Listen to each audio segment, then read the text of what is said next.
కష్టపడి, కష్టపడి సంపాదించుకున్నా గదా! అన్నిట్లని వదిలేసుకొని, అందరిని కాదనుకొని, టైం, స్టడీ, మోర్ దెన్‌గా హెల్త్ అన్నిట్లని పక్కన పెట్టి, ఏ దీనికోసమైతే ఇంత ఎఫర్ట్ పెట్టినో, అది ఈరోజు లేదు. బాధగా ఉంటదా? డెఫినెట్‌గా బాధగా ఉంటది గదా!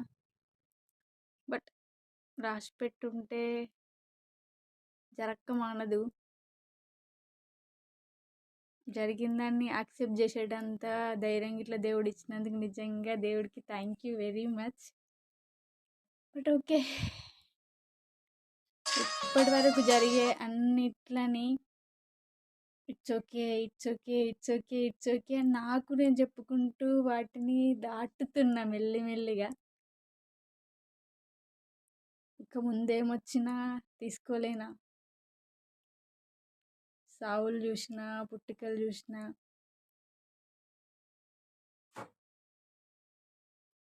నా సావు దాకా వచ్చిన సమస్యలను ఇస్తున్నాడు దేవుడు.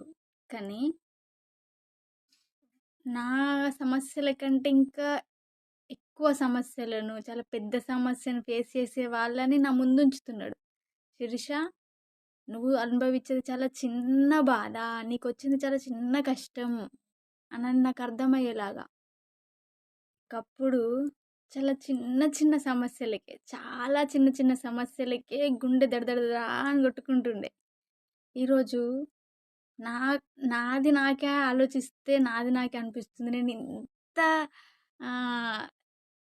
ఇంత దాటుకొని వచ్చినా, నాకు ఇంత ధైర్యం ఉందా అని అందరు అంటుండే అప్పుడు. ఈమెకు గుండె ధైర్యం లేదు, ఈమెకు గుండె ధైర్యం లేదు, ఈమె ఏం తట్టుకుంటలేదు, ఇంకే ముందు ముందు ఎట్లనో ఎట్లనో ఎట్లనో అని చెప్పేసి. కానీ వాళ్ళు ఊహించిన దానికంటే కూడా నేను అనుకున్నా, అంతే నాకు గుండె ధైర్యం లేదు లేదు లేదు లేదని. కానీ కాదు, సమస్య వచ్చిన తర్వాత దేన్నైనా ఫేస్ చేయాల్సిందే. నిజంగా ఆ ధైర్యం ఇచ్చినందుకు దేవునికో, నా చుట్టూన్న జనాలకో నిజంగా థ్యాంక్ యూ వెరీ మచ్.